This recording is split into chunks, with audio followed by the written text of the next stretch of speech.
போட்டு ஒரு நெத்தலி மீன் குழம்பு வைக்க போகிறோம். எப்படி வைக்கலான்னு பார்க்கலாம்.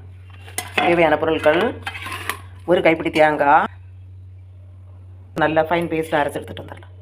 கொஞ்சமாக சின்ன வெங்காயம், இவ்வளோ போட்டு ஃபைன் பேஸ்ட்டாக அரைச்சி எடுத்துகிட்டு வந்துடலாம். இப்போ எண்ணெய் நல்லா சூடாயாச்சு. ஒரு அரை ஸ்பூன் கடுகு நல்லா வெடிக்கட்டும். வச்சாச்சு. கறிவேப்பிலை, கட் பண்ணி வச்சுருந்தா முருங்கைக்காய், தக்காளி, பச்சை மிளகாய் இவ்வளோ போட்டு மிக்ஸ் பண்ணி விட்டுருங்க. உப்பு சேர்த்து மிக்ஸ் பண்ணி விட்டுருங்க. முருங்கைக்காய் எல்லாமே நல்லா வதங்கியாச்சு. இனி அரைச்சி வச்ச மசாலா இதில் விட்டுருங்க. தேவையான தண்ணியும் சேர்த்து, புளி தண்ணியும் சேர்த்து கொதிக்க விட்டுருங்க. கொதிச்சதுக்கப்புறமா நமக்கு மீன் எடுத்து போட்டுருங்க. இப்போ வந்து மசாலா நல்லா கொதிச்சாச்சு. இனி க்ளீன் பண்ணி வச்சிருந்த மீனை இதில் போடலாம். முள்ளெல்லாம் எடுத்த மீன், நெத்தலி மீன் முள் எடுத்தால் தான் நல்லாயிருக்கும். இனி போட்டு மூடி விட்டு ஒரு 10 நிமிஷம் ஆனால் ரெடி ஆகிடும். ஓப்பன் பண்ணி பார்த்துடலாம். இப்போ சூப்பரான முருங்கைக்காய் போட்ட நெத்தலி மீன் குழம்பு